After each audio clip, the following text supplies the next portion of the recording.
Hello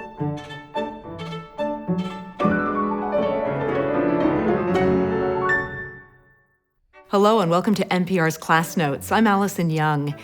Have you ever been confused by a title of a musical composition? Well, if you have, you're not alone. Why can't titles like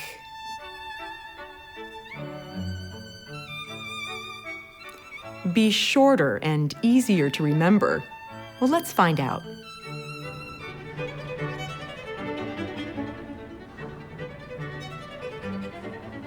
This is Carl.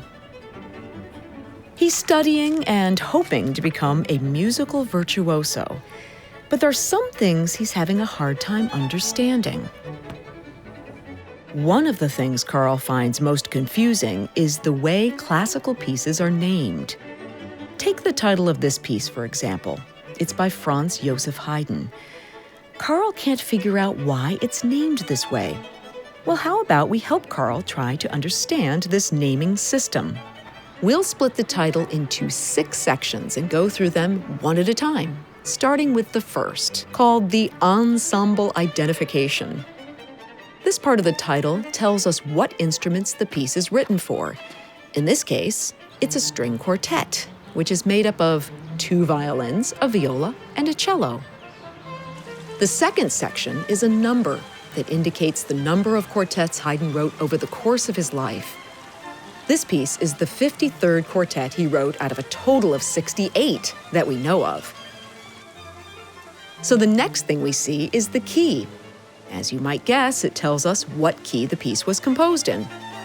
There are many different musical keys, and this piece was written in D major. The next section is the thematic name, or the common name. These are names that most people recognize, and they sometimes reflect how the music sounds. This quartet is called the lark, because the first violin sounds like a lark. It's a small singing bird that builds nests on the ground.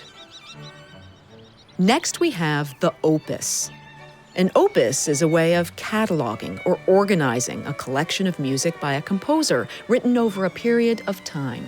An opus means a work. Sometimes an opus contains just one work, but in this case, it contains many separate works, like a big folder containing many different files. Here you'll notice that this piece is part of Haydn's 64th opus. Finally, the number 5 that follows it means it's the 5th piece of music composed within this opus. And that's all there is to it. So the next time you're puzzled by the way a title looks, break it down section by section, and it probably won't seem as confusing anymore. So long, Carl. May your journey to becoming a musical virtuoso be filled with harmony.